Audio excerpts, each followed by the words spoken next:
दीपक और मेरी शादी को 5 साल गुजर गए थे, मगर अभी तक हमारी कोई औलाद नहीं थी। दीपक को मुझ पर भरोसा करते थे। मैं बांझ थी, मगर मैंने दीपक से झूठ बोल दिया था कि लेडी डॉक्टर ने कहा है हमारा बच्चा बहुत जल्द हो जाएगा, और दीपक ने भी मेरी बात पर विश्वास कर लिया था। लेकिन अब मैं और ज्यादा झूठ नहीं बोल सकती थी। मैं झूठ बोल बोलकर थक चुकी थी। मैंने सोचा कि मुझे सारी सच्चाई अपने पति को बता देनी चाहिए। अब मैं उसे और धोखे में नहीं रखना चाहती थी। अपने पति को हकीकत बताने से पहले एक बार मैंने अपनी माँ को फोन किया था और पूछा कि अब मुझे क्या करना चाहिए मम्मी। कहने लगी, तुम ऐसा करो कि अपने पति की दूसरी शादी करवा दो। तुम्हारा पति तुम्हारा एहसानमंद रहेगा और तुम्हें छोड़ने का कभी सोचेगा भी नहीं। मम्मी की बात सुनकर मुझे बहुत गुस्सा आया था, साथ ही दुख भी हुआ था। मुझे यही लगा कि मेरी मम्मी मुझसे दुश्मनी निकाल रही है, क्योंकि मैंने उनकी बहुत बदनामी कराई थी। मैं गुस्से से बोली, मम्मी, मुझे आपसे इस बात की उम्मीद बिल्कुल नहीं थी। इतना कहकर मैंने गुस्से से फोन बंद कर दिया था। शाम के समय जब दीपक घर वापस आया तो मुझे देखकर बोला, क्या बात है रूपाली, तुमने कमरे में इतना अंधेरा क्यों कर रखा है?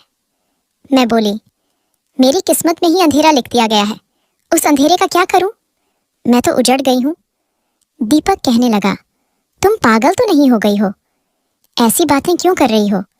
मैं तुम्हारा पति तुम्हारे पास मौजूद हूं, भगवान का दिया। हमारे पास सब कुछ है, फिर बैठे बिठाए तुम्हें क्या हो गया है?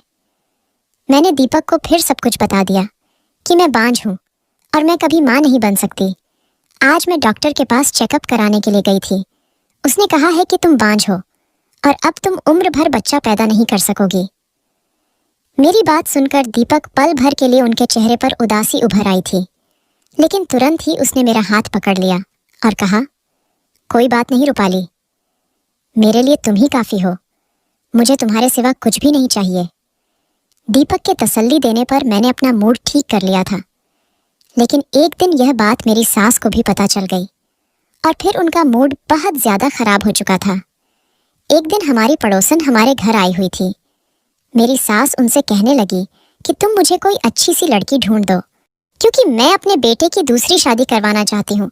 हमारी पड़ोसन कहने लगी, तुम्हारी पहली बहू को क्या हो गया जो तुम अपने बेटे की दूसरी शादी करवाना चाहती हो? तब मेरी सास बोली, वह बेचारी तो बांझ है, अब हमें तो अपनी नस्ल बढ़ाना है ना, इसलिए मुझे अपने बेटे की दूसरी शादी करनी पड़ेगी। यह सब बातें सुनकर मैं थर थर कांपने लगी थी। जब दीपक घर वापस आया तो मैंने रो रो कर उसे सारी कहानी सुनाई। दीपक ने मेरा हाथ पकड़ा और मुझे कमरे से बाहर ले गया और अपनी माँ के पास खड़ा करके बोला, मम्मी, रूपाली के अलावा मैं किसी लड़की के बारे में सोच भी नहीं सकता और मुझे बच्चों से ज्यादा अपनी पत्नी से मोहब्बत है।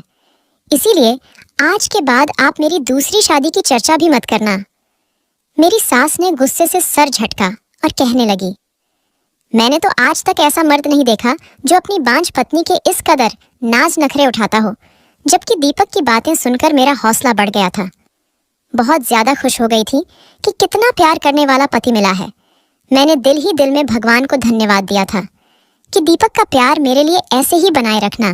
रात हुई तो मैंने सोचा कि दीपक को चाय बनाकर दे दूं। मैं चाय बनाने किचन में आई तो मेरी सास के कमरे से आवाज आ रही थी। मैं अपना नाम सुनकर चौंक गई थी। मैंने गौर किया तो वह अपनी बेटी से फोन पर कह रही थी कि तुम चिंता मत करो, मैं रूपाली को तलाक दिलवाकर दीपक की दूसरी शादी जरूर करूंगी। तुम ऐसा करो कि उसके लिए कोई अच्छी सी लड़की ढूंढना शुरू कर दो। यह बातें सुनकर मेरे दिल पर बोझ आ गिरा था। मैं चाय बनाए बगैर ही कमरे में आकर लेट गई थी। मुझे अब अपनी मम्मी का ख्याल आया था, मगर पिछली बार उन्होंने जो मशवरा मुझे दिया था वह मुझे बिल्कुल अच्छा नहीं लगा था। वह भी मेरी सास की तरह मेरे पति की दूसरी शादी करवाना चाहती थी। मैंने ना चाहते हुए भी अपनी मम्मी को फोन मिला दिया और मैं रोने लगी थी। मम्मी बोली, रूपाली बेटा, तुम कहाँ गायब हो गई थी क्या? मेरे साथ बात करने को जी नहीं चाहता? मम्मी की बात सुनकर मुझे हैरत हुई। मुझे तो पता ही नहीं था कि मेरी माँ मेरी खातिर तड़प रही होगी। मैं कहने लगी, मम्मी, मेरी जिंदगी पहले तो बहुत अच्छी थी, मगर जब से मुझे इस बात का पता चला है कि मैं बांझ हूँ, तब से हर समय मेरे सर पर तलवार लटकती रहती है। मेरी सास ने पड़ोसन से कहा है कि मेरे बेटे के लिए रिश्ता ढूंढो, तो कभी अपनी बेटी से कहती है कि इस बार बहू मैं अपनी पसंद की लेकर आऊंगी, तुम अपने भाई के लिए रिश्ता ढूंढो, मम्मी दीपक बहुत ही अच्छा इंसान है, मेरी खातिर अपनी माँ से लड़ जाता है, मगर आखिर है तो मर्द ही ना, कब तक मुझे अपने दिल की रानी बनाकर रखेगा। एक ना एक दिन तो उसे इस बात का एहसास हो ही जाएगा कि उसकी जिंदगी में भी एक बच्चा होना चाहिए और उसे दूसरी शादी कर लेना चाहिए। मम्मी कहने लगी, मुझे एहसास है कि इस समय तुम पर क्या बीत रही होगी, इसीलिए तो तुम्हें उस दिन इस बात का मैंने बोला था कि तुम दीपक की दूसरी शादी खुद अपने हाथों करवा दो। वह अपनी करोड़ों की जायदाद यूं ही तो छोड़कर नहीं जाएगा। जाहिर सी बात है उसे वारिस चाहिए होगा।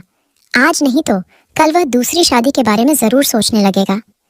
अगर तुम्हारे पति ने अपनी मर्जी की लड़की से शादी कर ली तो फिर सोचो तुम्हारा क्या होगा। मेरी मानो तो किसी गरीब घर की लड़की से उसकी शादी करवा दो, वह तुमसे दबकर रहेगी और तुम्हारी एहसानमंद भी रहेगी और कभी भी तुम्हारी जगह हासिल करने की कोशिश नहीं करेगी। बच्चे पैदा करेगी तो तुम भी बराबर की माँ कहलाने की हकदार होगी। मम्मी की बातें सुनकर मुझे लगा था कि वह बिल्कुल ठीक कह रही है। मैं बोली, मम्मी आपकी नज़र में कोई ऐसी लड़की हो तो मुझे ज़रूर बताना।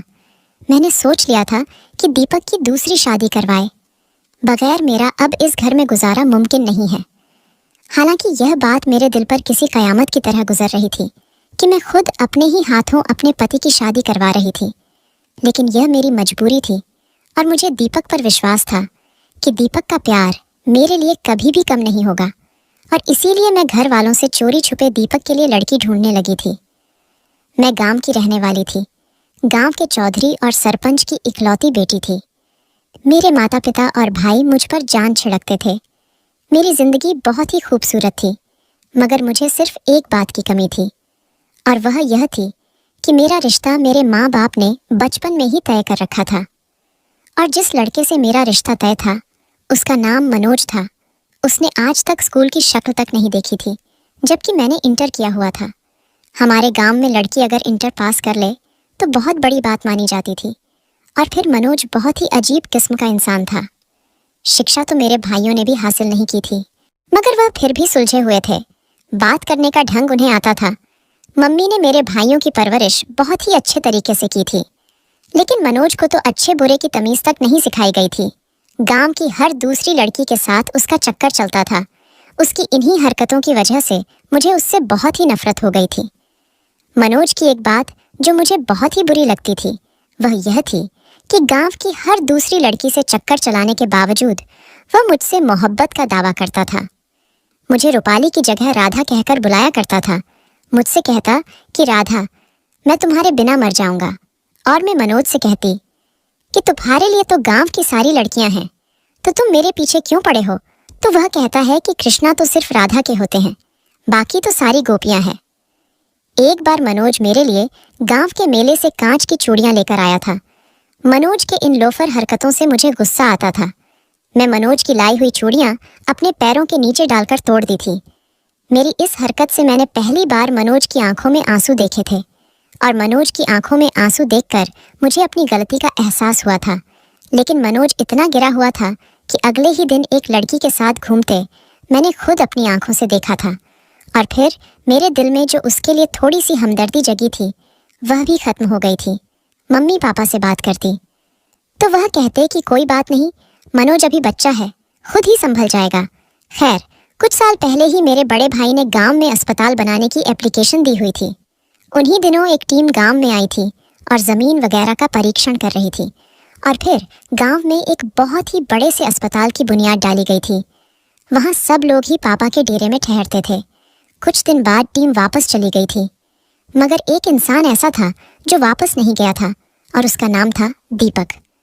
उसे गांव की आबो हवा बहुत अच्छी लगी थी, इसलिए उसने पापा से अनुमति लेकर कुछ दिन यहीं रहने का इरादा बना लिया था। एक दिन मैं अपनी सहेलियों के साथ निकली तो मेरी नज़र दीपक पर पड़ी थी। पहले ही नज़र में दीपक मुझे पसंद आ गया था। दीपक की आंखों की चमक बता रही थी कि मैं भी उसे पसंद आ गई हूँ। और फिर अगली बार मैं दीपक से खुद ही मिलने चली गई थी। वह मुझे देखकर मुस्कुरा दिया था और कहने लगा, मुझे भी आपका इंतज़ार था। उसने मुझे अपना मोबाइल नंबर दिया। मैंने मम्मी के फ़ोन से उसे फ़ोन किया था और हम दोनों की मोहब्बत परवान चढ़ने लगी थी। वह कहने लगा, मैं तुम्हें अपनी जिंदगी में शामिल करना चाहता हूँ। तब मैंने उसे अपने मंगेतर मनोज के बारे में सब कुछ बता दिया था। वह मेरी बात सुनकर बहुत हैरान हुआ था। कहने लगा, वह तो बहुत ही अजीब इंसान है। मैं उसके साथ 2 मिनट खड़ा रहकर बात भी नहीं कर सकता। तुम उसके साथ पूरी जिंदगी कैसे गुजारोगी? मैंने दीपक से कहा कि तुम अपना रिश्ता लेकर मेरे घर आओ, हो सकता है मेरे माता पिता को मुझ पर तरस आ जाए। दीपक ने हामी भरी थी और वापस से शहर चला गया था और फिर पूरी 1 हफ्ते बाद अपनी बहन और अपनी माँ के साथ वापस लौटा था। उसने मेरा रिश्ता मांगा था, मगर मेरे पापा ने मना कर दिया था। मैं बहुत बेचैन हो गई थी। मैं हर समय रोती रहती थी। मेरी भाभी और मेरी मम्मी मेरी दिल जोई करने की कोशिश किया करती थी। एक दिन मैंने पापा से बात करने का फैसला लिया। मैंने उनसे कह दिया कि मैं मनोज से शादी नहीं कर सकती। पापा ने मेरे सर पर हाथ रखा और बोले, बेटा, मैंने मनोज की माँ को जबान दे रखी है और अब वह इस दुनिया में नहीं है। मैं मनोज की स्वर्गीय माँ से किया हुआ वादा इस तरह तोड़ नहीं सकता। पापा की बात सुनकर मुझे बहुत दुख हुआ था। मेरी आंखों में आंसू आ गए थे। पापा कहने लगे, कोई बात नहीं, वह समय के साथ साथ ठीक हो जाएगा। औरत अगर अच्छी और वफादार हो तो बद से बदतर लड़का भी ठीक कर लेती है। पापा यह कहकर बाहर निकल गए थे। मैंने उसी समय दीपक को फोन किया था। मैं बुरी तरह से रो रही थी। वह कहने लगा, तुम चिंता मत करो, मैं तुम्हें इस तरह से बर्बाद नहीं होने दूंगा। मैं तुम्हें लेने आ रहा हूँ। और फिर मैं भी दीपक के साथ शहर भाग आई थी। मुझे मालूम था कि मेरे पापा की बहुत बदनामी होगी, मगर मैं मजबूर थी। मैं दीपक को खोना नहीं चाहती थी। दीपक ने मेरे साथ शादी की और मुझे अपने घर ले गया था। मगर जब दीपक की माँ को पता चला कि दीपक मुझे घर से भगा लाया है, तो वह कहने लगी, बेटा, तुम गांव के चौधरी का मुकाबला नहीं कर सकते। मुझे डर है कि वह तुम्हें कोई नुकसान न पहुंचा दे।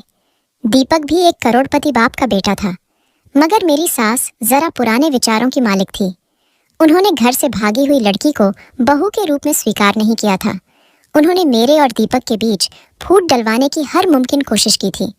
लेकिन दीपक एक अच्छा पति साबित हुआ था। जिंदगी के हर मोड़ पर उसने मुझे इज्जत दी थी। यह भी भगवान की कृपा थी कि मेरे पापा और भाइयों ने मेरा पीछा नहीं किया था, नहीं तो मेरी जिंदगी नरक बन जाती।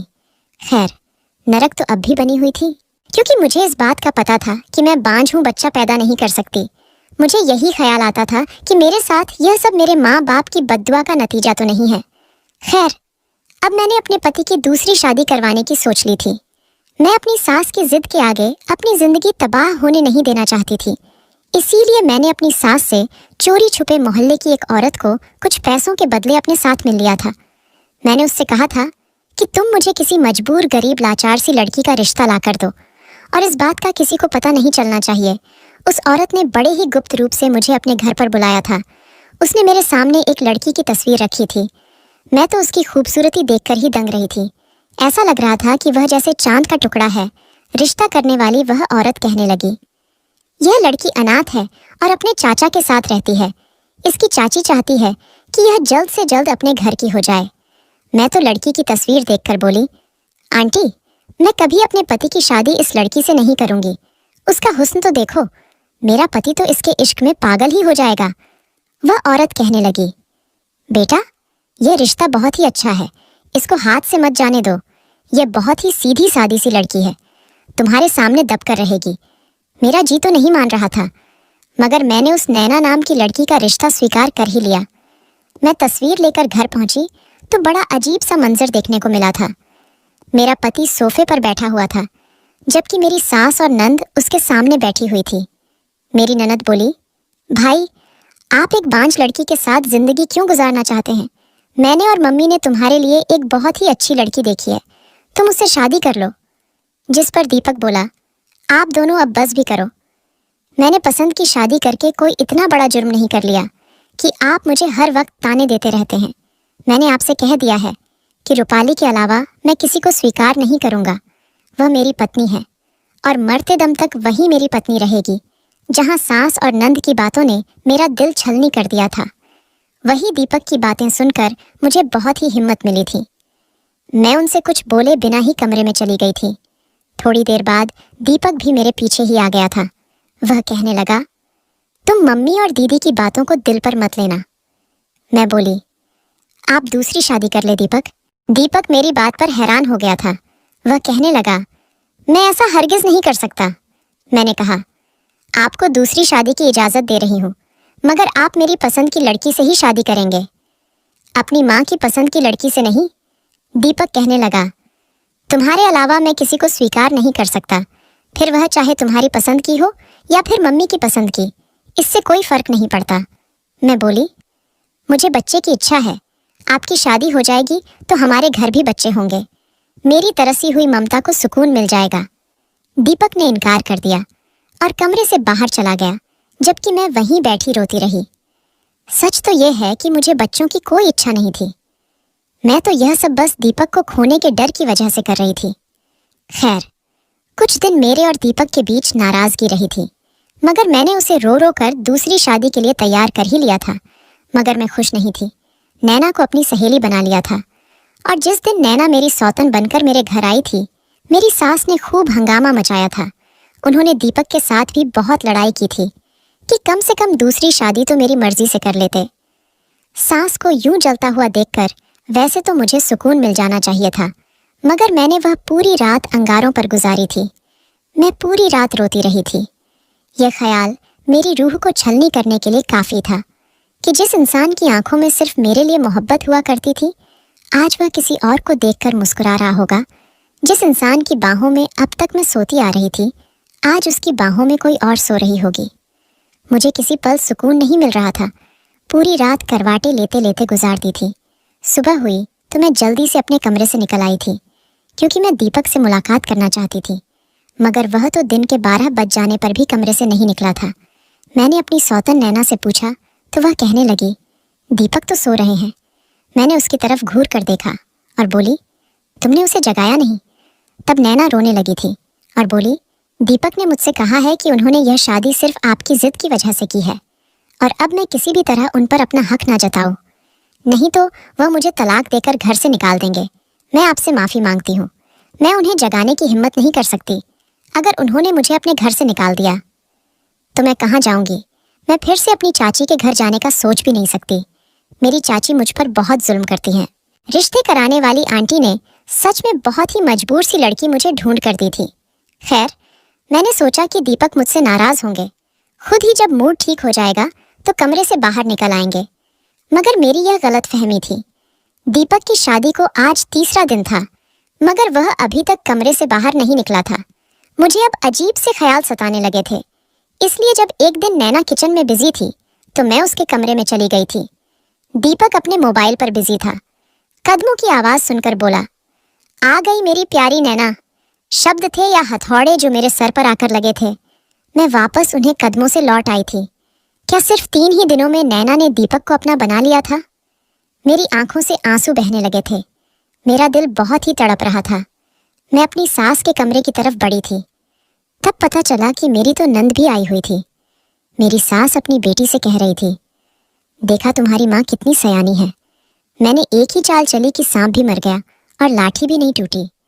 रूपाली बेचारी को तो यह भी नहीं मालूम कि उसने अपनी पति की शादी जिस लड़की से करवाई है वह मेरी पसंद की लड़की थी, और फिर दीपक भी नैना पर पहले ही नज़र में फिदा हो गया था। ये सब तो इस लालची औरत की वजह से हुआ है जिसने रूपाली को बेवकूफ़ बनाया था। यह सब सुनकर मेरा दिल फटने लगा था।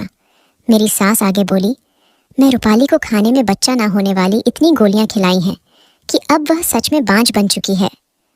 ये सब शब्द थे कि पत्थर जो मेरे शरीर पर बरस रहे थे। मैं जल्दी से अपने पति के कमरे की तरफ गई थी ताकि उसको बता सकूं कि आकर अपनी माँ और बहन की बातें सुने। उन्होंने मुझ पर कितना जुल्म किया है। जब मैं दीपक के कमरे की तरफ गई तो वह नैना से कह रहा था, मैंने जज्बात में आकर बहुत ही गलत फैसला कर लिया था। जब मैं रूपाली को भगाकर लाया था तो शादी के कुछ ही समय बाद मुझे अपनी गलती का एहसास होने लगा था, मगर तब तक बहुत देर हो चुकी थी। रूपाली के भाइयों को पता चल चुका था कि वह मेरे साथ आई है, इसीलिए वह मुझे फ़ोन करके धमकाते रहते थे कि हमारी बहन घर से भागी ज़रूर है, मगर अब भी वह अकेली नहीं है। अगर तुमने हमारी बहन का ख्याल नहीं रखा तो तुम्हारा अंजाम बुरा होगा। मैं वहाँ रहकर आया था। मुझे पता है कि वह लोग कितने खतरनाक हैं, इसलिए मैं रूपाली को छोड़ने का सोच भी नहीं सकता था। अब मम्मी ने मोहल्ले की एक औरत के साथ मिलकर मेरी पत्नी को पागल बनाया और उसी के हाथों मेरी शादी तुम्हारे साथ करवा दी है। और मेरी जान नैना, तुम भी मुझे पहले ही नजर में भा गई हो। जिंदगी भर अब तुम मेरे साथ रहोगी। हाय, मैं यह क्या सुन रही थी? ये वही दीपक था जिसकी वजह से मैंने खुद को दांव पर लगा दिया। मैं दबे कदमों दीपक के कमरे में चली गई थी। वह मुझे अपने सामने देखकर हैरान हो गया था। उसे शायद उम्मीद नहीं थी कि मैं उसका राज इतनी जल्दी जान लूंगी। मैं बोली, दीपक, अगर छोड़ना ही था तो यूं ही छोड़ देते मुझे। बांझ बनाना जरूरी था क्या? किसी इंसान से भगवान की दी हुई सौगात छीन लेना उसका खून कर देने के बराबर होता है। तुम सबने मिलकर मुझे बेमौत मार दिया है। इतना कहकर मैं उसके कमरे से निकल आई थी। वह मेरे पीछे आया था। कमरे का दरवाजा खटखटाता रहा, मगर मैंने दरवाजा नहीं खोला। फिर उसी रात में दीपक के घर से और उसकी जिंदगी से हमेशा के लिए निकल आई थी। मैं अब एक अनाथ आश्रम में रहती हूँ। मैंने दीपक से अभी तक तलाक नहीं ली है, क्योंकि अब मुझे किसी भी मर्द पर विश्वास नहीं था। तो फिर तलाक लेने का क्या फायदा? मैं मम्मी से फोन पर बात कर लिया करती हूँ। वह मुझसे मिलने भी आती है। वह मुझे घर ले जाना चाहती है, मगर मुझ में इतनी हिम्मत नहीं है कि मैं अपने भाइयों और अपने बाप का सामना कर सकूं। एक दिन अपनी किस्मत पर बैठी आंसू बहा रही थी, तभी बाहर बैठा गार्ड मेरे पास आया था। उसके हाथ में एक लिफाफा था। मुझे देते हुए कहने लगा, मैडम जी, यह लिफाफा एक आदमी आपके लिए देकर गया है। उस लिफाफे पर नजर पड़ते ही मुझे पहले ख्याल दीपक का आया था, और इस ख्याल के साथ ही बेतहाशा नफरत मेरे दिल में उमड़ आई। अब तो मुझे दीपक के नाम से ही नफरत हो गई थी। खुद पर हंसी आती थी कि कभी मैंने दीपक को दिलो जान से चाहा था। जी चाहा कि वह लिफाफा उठाकर अभी बाहर फेंक दूं, और अपने इस ख्याल को पूरा करने के लिए मैं आगे बढ़ी थी। लेकिन फिर मैंने सोचा, दीपक मेरे लिए इतना कब से मेहरबान हो सकता है कि वह मुझे कोई गिफ्ट भेजे? वह तो अपनी नैना में खोया हुआ है, और जो कुछ उसने और उसकी माँ ने मेरे साथ किया